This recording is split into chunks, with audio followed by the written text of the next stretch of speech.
शान्ताकारं भुजगशयनं पद्मनाभं सुरेशं विश्वाधारं गगनसदृशं मेघवर्णं शुभांगं लक्ष्मीकान्तं कमलनयनं योगभिर्ध्यानगम्यं वन्दे विष्णुं भवभयहरं सर्वलोकैकनाथम्। ओम नमो भगवते वासुदेवाय। आप सभी का हमारे YouTube चैनल पर हार्दिक स्वागत है। आज सुने बृहस्पतिवार व्रत की पौराणिक कथा। बृहस्पतिवार व्रत के पूजन से स्त्री पुरुष को बृहस्पति देव की अनुकंपा से धन संपत्ति का अपार लाभ होता है। परिवार में सुख तथा शांति रहती है। बृहस्पतिवार का व्रत बहुत शुभ फल देने वाला है।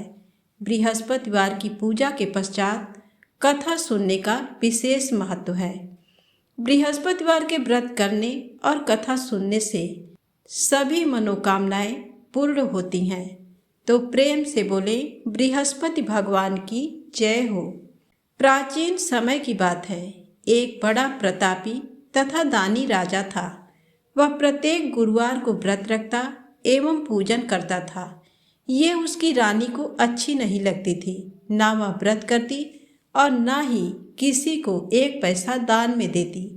राजा को भी वह ऐसा करने से मना किया करती थी। एक समय की बात है कि राजा शिकार खेलने वन को चले गए। घर पर रानी और दासी थी। उस समय गुरु बृहस्पति साधु का रूप धारण कर राजा के दरवाजे पर भिक्षा मांगने आए। साधु ने रानी से भिक्षा मांगी तो वह कहने लगी, हे साधु महाराज, मैं इस दान और पुण्य से तंग आ गई हूँ। आप कोई ऐसा उपाय बताएं जिससे ये सारा धन नष्ट हो जाए तथा मैं आराम से रह सकूं। साधु ने कहा, देवी तुम तो बड़ी विचित्र हो। धन संतान तो सभी चाहते हैं। पुत्र और लक्ष्मी तो पापी के घर भी होने चाहिए। यदि तुम्हारे पास अधिक धन है तो भूखों को भोजन दो, प्यासों के लिए प्याऊ बनवाओ, मुसाफिरों के लिए धर्मशालाएं खुलवाओ। जो निर्धन अपनी कुमारी कन्याओं का विवाह नहीं कर सकते उनका विवाह करा दो। ऐसे और कई काम हैं जिनके करने से तुम्हारा यश लोक परलोक में फैलेगा। परंतु रानी पर उपदेश का कोई प्रभाव न पड़ा। वह बोली, महाराज आप मुझे कुछ न समझाएं। मैं ऐसा धन नहीं चाहती जो हर जगह बांटती फिरूं। साधु ने उत्तर दिया, यदि तुम्हारी ऐसी इच्छा है तो तथास्तु। तुम ऐसा करना कि बृहस्पतिवार को घर लीप कर पीली मिट्टी से अपना सिर धोकर स्नान करना, भट्ठी चढ़ाकर कपड़े धोना। ऐसा करने से आपका सारा धन नष्ट हो जाएगा। इतना कहकर वह साधु महाराज वहाँ से अंतर्ध्यान हो गए। साधु के अनुसार कई बातों को पूरा करते हुए रानी को केवल 3 बृहस्पतिवार ही बीते थे कि उसकी समस्त धन संपत्ति नष्ट हो गई। भोजन के लिए राजा का परिवार तरसने लगा। तब एक दिन राजा ने रानी से बोला कि हे रानी, तुम यहीं रहो, मैं दूसरे देश को जाता हूँ, क्योंकि यहाँ पर सभी लोग मुझे जानते हैं, इसलिए मैं कोई छोटा कार्य नहीं कर सकता। ऐसा कहकर राजा परदेश चला गया। वहाँ वह जंगल से लकड़ी काट कर लाता और शहर में बेचता। इस तरह वह अपना जीवन व्यतीत करने लगा। इधर राजा के परदेश जाते ही रानी और दासी दुखी रहने लगी।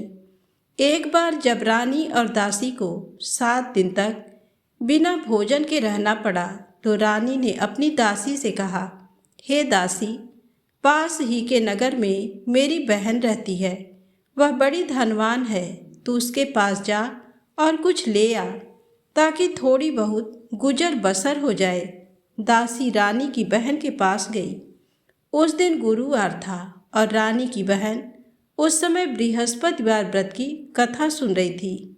दासी ने रानी की बहन को अपनी रानी का संदेश दिया, लेकिन रानी की बड़ी बहन ने कोई उत्तर नहीं दिया।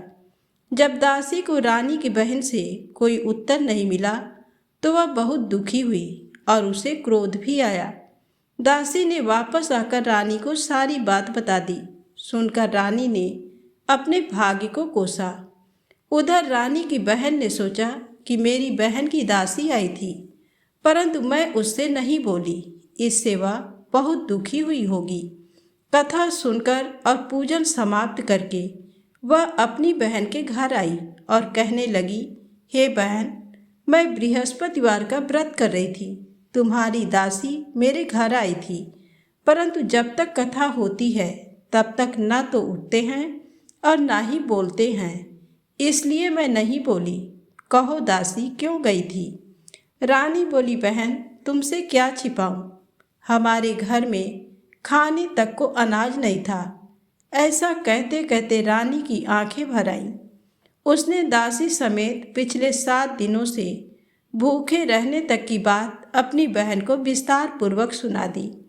रानी की बहन बोली, देखो बहन, भगवान बृहस्पति देव सबकी मनोकामना को पूर्ण करते हैं।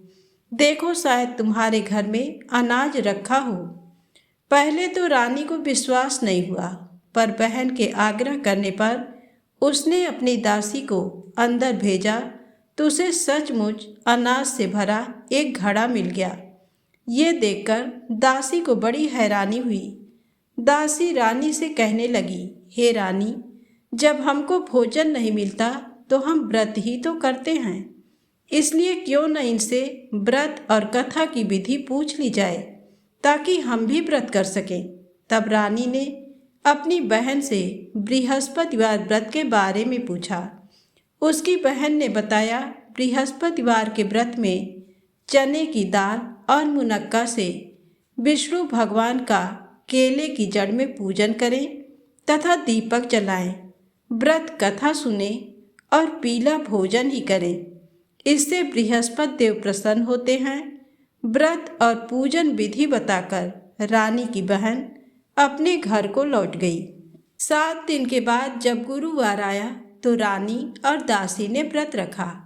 घुड़साल में जाकर चना और गुड़ लेकर आई, फिर उससे केले की जड़ तथा विष्णु भगवान का पूजन किया। अब पीला भोजन कहाँ से आए, इस बात को लेकर दोनों बहुत दुखी थे। चूंकि उन्होंने व्रत रखा था, इसलिए बृहस्पति देव उनसे प्रसन्न थे। इसलिए वे एक साधारण व्यक्ति का रूप धारण कर 2 थालों में सुंदर पीला भोजन दासी को दे गए। भोजन पाकर दासी प्रसन्न हुई और फिर रानी के साथ मिलकर भोजन ग्रहण किया। उसके बाद वे सभी गुरुवार को व्रत और पूजन करने लगी। बृहस्पति भगवान की कृपा से उनके पास फिर से धन संपत्ति आ गई, परंतु रानी फिर से पहले की तरह आलस्य करने लगी। तब दासी बोली, देखो रानी, तुम पहले भी इस प्रकार आलस्य करती थी। तुम्हें धन रखने में कष्ट होता था, इस कारण सभी धन नष्ट हो गया, और अब जब भगवान बृहस्पति की कृपा से धन मिला है तो तुम्हें फिर से आलस्य होता है। रानी को समझाते हुए दासी कहती है कि बड़ी मुसीबतों के बाद हमने ये धन पाया है, इसलिए हमें दान पुण्य करना चाहिए, भूखे मनुष्यों को भोजन कराना चाहिए और धन को शुभ कार्यों में खर्च करना चाहिए, जिससे तुम्हारे कुल का यश बढ़ेगा, स्वर्ग की प्राप्ति होगी और पितृ प्रसन्न होंगे। दासी की बात मानकर रानी अपना धन शुभ कार्यों में खर्च करने लगी, जिससे पूरे नगर में उसका यश फैलने लगा। एक दिन रानी और दासी दोनों आपस में विचार करने लगी कि न जाने राजा किस दशा में होंगे। उनकी कोई खोज खबर भी नहीं है। उन्होंने श्रद्धापूर्वक गुरु बृहस्पति भगवान से प्रार्थना की कि राजा जहाँ कहीं भी हों शीघ्र वापस आ जाएं। उधर राजा परदेश में बहुत दुखी रहने लगा। वह प्रतिदिन जंगल से लकड़ी बीनकर लाता और उसे शहर में बेचकर अपने दुखी जीवन को बड़ी कठिनता से व्यतीत करता था। एक दिन दुखी हो अपनी पुरानी बातों को याद करके वह रोने लगा और उदास हो गया। उसी समय राजा के पास बृहस्पति देव साधु के वेश में आकर बोले, हे लकड़हारे, तुम इस सुनसान जंगल में किस चिंता में बैठे हो, मुझे बतलाओ। ये सुन राजा के नेत्रों में जल भर आया। साधु की वंदना कर राजा ने अपनी संपूर्ण कहानी सुना दी। महात्मा दयालु होते हैं। वे राजा से बोले, हे राजा, तुम्हारी पत्नी ने बृहस्पति देव के प्रति अपराध किया था, जिसके कारण तुम्हारी ये दशा हुई। अब तुम किसी प्रकार की चिंता मत करो, भगवान तुम्हें पहले से अधिक धन देंगे। देखो, तुम्हारी पत्नी ने बृहस्पतिवार का व्रत प्रारंभ कर दिया है। अब तुम भी बृहस्पतिवार का व्रत करके चने की दाल व गुड़ जल के लोटे में डालकर केले का पूजन करो। फिर कथा कहो या सुनो, भगवान तुम्हारी सब कामनाओं को पूर्ण करेंगे। साधु की बात सुनकर राजा बोला, हे प्रभु, लकड़ी बेचकर तो इतना पैसा भी नहीं मिलता जिससे भोजन करने के उपरांत कुछ बचा सकूं। मैंने रात्र में अपनी रानी को व्याकुल देखा है। मेरे पास कोई साधन नहीं जिससे इसका समाचार जान सकूं। फिर मैं बृहस्पति देव की क्या कहानी कहूँ, ये भी मुझको मालूम नहीं है। साधु ने कहा, हे राजा, मन में बृहस्पति भगवान के पूजन व्रत का निश्चित करो। वे स्वयं तुम्हारे लिए कोई राह बना देंगे। बृहस्पतिवार के दिन तुम रोजाना की तरह लकड़ियाँ लेकर शहर में जाना। तुम्हें रोज से दुगना धन प्राप्त होगा, जिससे तुम भली भांति भोजन कर लोगे तथा बृहस्पति देव की पूजा का सामान भी आ जाएगा। जो तुमने बृहस्पतिवार की कहानी के बारे में पूछा है, वह इस प्रकार है। प्राचीन काल में एक बहुत ही निर्धन ब्राह्मण था। उसके कोई संतान नहीं थी। वह नित्य पूजा पाठ करता। उसकी स्त्री न स्नान करती और न किसी देवता का पूजन करती। इस कारण ब्राह्मण देवता बहुत दुखी रहते थे। भगवान की कृपा से ब्राह्मण के यहाँ एक कन्या उत्पन्न हुई। कन्या बड़ी होने लगी। प्रातः स्नान करके वह भगवान विष्णु का जप करती। बृहस्पतिवार का व्रत भी करने लगी। पूजा पाठ समाप्त कर पाठशाला जाती तो अपनी मुट्ठी में जौ भरकर ले जाती और पाठशाला जाने के मार्ग में डालती जाती। लौटते समय वही जौ स्वर्ण के हो जाते तो उनको बीनकर घर ले आती।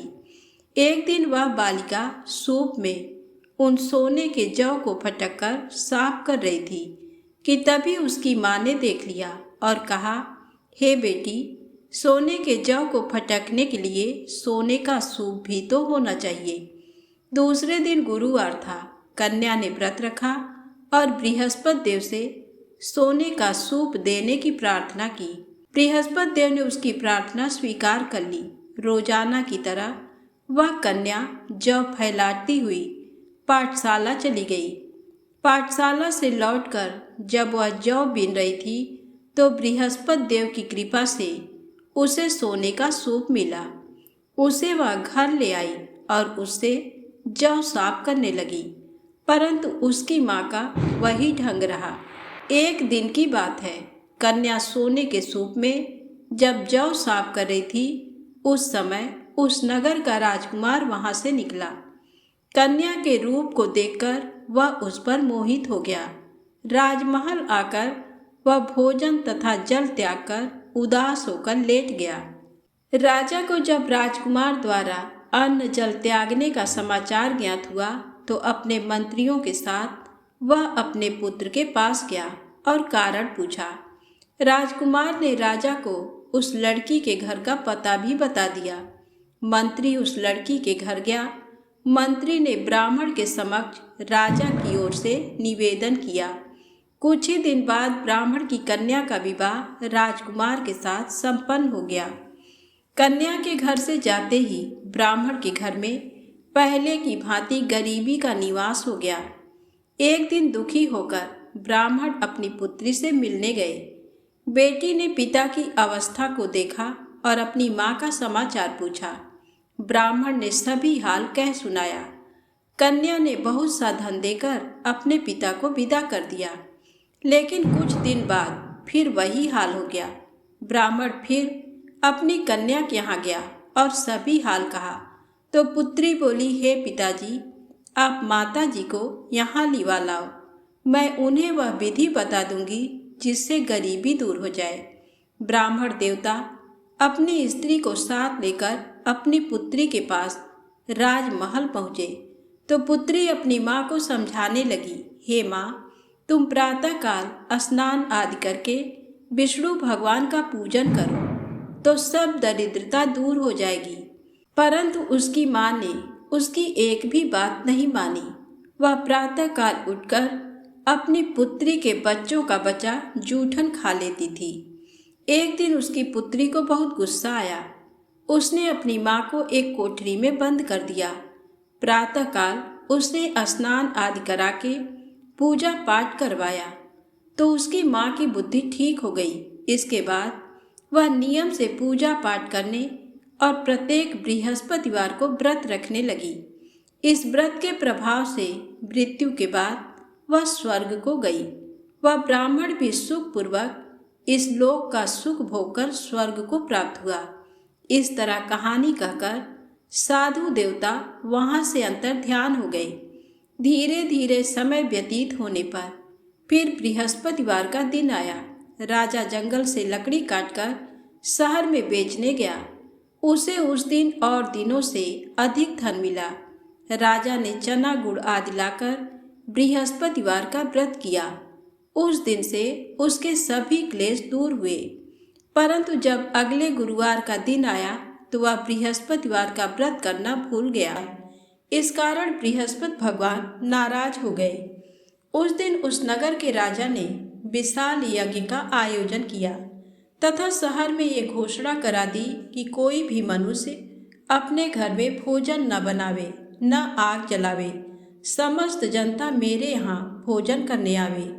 इस आज्ञा को जो न मानेगा उसे फांसी की सजा दी जाएगी। इस तरह की घोषणा संपूर्ण नगर में करवा दी गई। राजा की आज्ञा अनुसार शहर के सभी लोग भोजन करने गए, लेकिन लकड़हारा कुछ देर से पहुंचा। इसलिए राजा उसको अपने साथ घर लिवा गए और ले जाकर भोजन करा रहे थे तो रानी की दृष्टि उस खूंटी पर पड़ी जिस पर उसका हार लटका हुआ था। वह वहाँ पर दिखाई नहीं दिया। रानी ने निश्चय किया कि मेरा हार इस मनुष्य ने चुरा लिया है। उसी समय सिपाहियों को बुलाकर उसको कारागार में डलवा दिया। जब लकड़हारा कारागार में पड़ गया और बहुत दुखी होकर विचार करने लगा कि न जाने कौन से पूर्व जन्म के कर्म से मुझे ये दुख प्राप्त हुआ, और उसी साधु को याद करने लगा जो कि जंगल में मिला था। उसी समय तत्काल बृहस्पति देव साधु के रूप में प्रकट हुए और उसकी दशा को देखकर कहने लगे, अरे मूर्ख, तूने बृहस्पति देव की कथा नहीं करी, इस कारण तुझे दुख प्राप्त हुआ है। अब चिंता मत कर। बृहस्पतिवार के दिन कारागार के दरवाजे पर 4 पैसे पड़े मिलेंगे।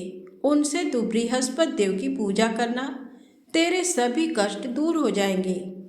बृहस्पति के दिन उसे 4 पैसे मिले। लकड़हारे ने कथा कही। उसी रात्रि को बृहस्पति देव ने उस नगर के राजा को स्वप्न में कहा, हे राजा, तुमने जिस आदमी को कारागार में बंद कर दिया है वह निर्दोष है। वह राजा है, उसे छोड़ देना। रानी का हार उसी खूंटी पर लटका है। अगर तू ऐसा नहीं करेगा तो मैं तेरे राज्य को नष्ट कर लूँगा। इस तरह रात्रि के स्वप्न को देखकर राजा प्रातःकाल उठा और खूंटी पर हार देकर लकड़हारे को बुलाकर क्षमा मांगी तथा लकड़हारे को योग्य सुंदर वस्त्र आभूषण देकर विदा कर दिया। बृहस्पति देव की आज्ञा अनुसार लकड़हारा अपने नगर को चल दिया। राजा जब अपने नगर के निकट पहुंचा तो उसे बड़ा आश्चर्य हुआ। नगर में पहले से अधिक बाग, तालाब, कुएं तथा बहुत सी धर्मशाला, मंदिर आदि बन गए हैं। राजा ने पूछा, ये किसका बाग और धर्मशाला है? तब नगर के सब लोग कहने लगे, ये सब रानी और बांदी के हैं। तो राजा को आश्चर्य हुआ और गुस्सा भी आया। जब रानी ने ये खबर सुनी कि राजा आ रहे हैं तो उन्होंने बांदी से कहा कि हे दासी, देख राजा हमको कितनी बुरी हालत में छोड़ गए थे। हमारी ऐसी हालत देखकर वह लौट न जाएं, इसलिए तू दरवाजे पर खड़ी हो जा। आज्ञानुसार दासी दरवाजे पर खड़ी हो गई। राजा आए तो उन्हें अपने साथ लिवा लाई। तब राजा ने क्रोध करके अपनी रानी से पूछा कि ये धन तुम्हें कैसे प्राप्त हुआ है। तब उन्होंने कहा, हमें ये सब धन बृहस्पति देव के इस व्रत के प्रभाव से प्राप्त हुआ है। राजा ने निश्चय किया कि 7 रोज बाद तो सभी बृहस्पति देव का पूजन करते हैं, परंतु मैं प्रतिदिन दिन में 3 बार कहानी तथा रोज व्रत किया करूँगा। अब हर समय राजा के दुपट्टे में चने की दाल बंधी रहती तथा दिन में 3 बार कहानी कहता। एक रोज राजा ने विचार किया कि चलो अपनी बहन के यहाँ हो आवें। इस तरह निश्चय कर राजा घोड़े पर सवार हो अपनी बहन के यहाँ को चलने लगा। मार्ग में उसने देखा कि कुछ आदमी एक मुर्दे को लिए जा रहे हैं। उन्हें रोककर राजा कहने लगा, अरे भाइयों, मेरी बृहस्पति देव की कथा सुन लो। वे बोले, लो, हमारा तो आदमी मर गया है, इसको अपनी कथा की पड़ी है। परंतु कुछ आदमी बोले, अच्छा कहो, हम तुम्हारी कथा भी सुनेंगे। राजा ने दाल निकाली और जब कथा आधी हुई थी कि मुर्दा हिलने लग गया, और जब कथा समाप्त हो गई तो राम राम करके मनुष्य उठकर खड़ा हो गया। आगे मार्ग में उसे एक किसान खेत में हल चलाता मिला। राजा ने उसे देखा और उससे बोले, अरे भैया, तुम मेरी बृहस्पतिवार की कथा सुन लो। किसान बोला, जब तक मैं तेरी कथा सुनूंगा तब तक 4 हरैया जोत लूँगा। जाए अपनी कथा किसी और को सुनाना। इस तरह राजा आगे चलने लगा। राजा के हटते ही बैल पछाड़ खाकर गिर गए तथा किसान के पेट में बड़ी जोर का दर्द होने लगा। उस समय उसकी माँ रोटी लेकर आई। उसने जब ये देखा तो अपने पुत्र से सब हाल पूछा और बेटे ने सभी हाल कह दिया। तो बुढ़िया दौड़ी दौड़ी उस घुड़सवार के पास गई और उससे बोली कि मैं तेरी कथा सुनूंगी, तू अपनी कथा मेरे खेत पर चलकर ही कहना। राजा ने बुढ़िया के खेत पर जाकर कथा कही, जिसके सुनते ही वह बैल उठ खड़े हुए तथा किसान के पेट का दर्द भी बंद हो गया। राजा अपनी बहन के घर पहुंचा। बहन ने भाई की खूब मेहमानी की। दूसरे रोज प्रातःकाल राजा जगा तो वह देखने लगा कि सब लोग भोजन कर रहे हैं। राजा ने अपनी बहन से कहा, ऐसा कोई मनुष्य है जिसने भोजन नहीं किया हो, मेरी बृहस्पतिवार की कथा सुन ले। बहन बोली, हे भैया, ये देश ऐसा ही है कि पहले यहाँ लोग भोजन करते हैं, बाद में अन्य काम करते हैं। अगर कोई पड़ोस में हो तो देख आऊं। वह ऐसा कहकर देखने चली गई, परंतु उसे कोई ऐसा व्यक्ति नहीं मिला जिसने भोजन न किया हो। अतः वह एक कुम्हार के घर गई जिसका लड़का बीमार था। उसे मालूम हुआ कि उनके यहाँ 3 रोज से किसी ने भोजन नहीं किया है। रानी ने अपने भाई की कथा सुनने के लिए कुम्हार से कहा। वह तैयार हो गया। राजा ने जाकर बृहस्पतिवार की कथा कही, जिसको सुनकर उसका लड़का ठीक हो गया। अब तो राजा की प्रशंसा होने लगी। एक रोज राजा ने अपनी बहन से कहा कि हे बहन, हम अपने घर को जाएंगे, तुम भी तैयार हो जाओ। राजा की बहन ने अपनी सास से कहा। सास ने कहा, हाँ चली जा, परंतु अपने लड़कों को मत ले जाना, क्योंकि तेरे भाई के कोई औलाद नहीं है।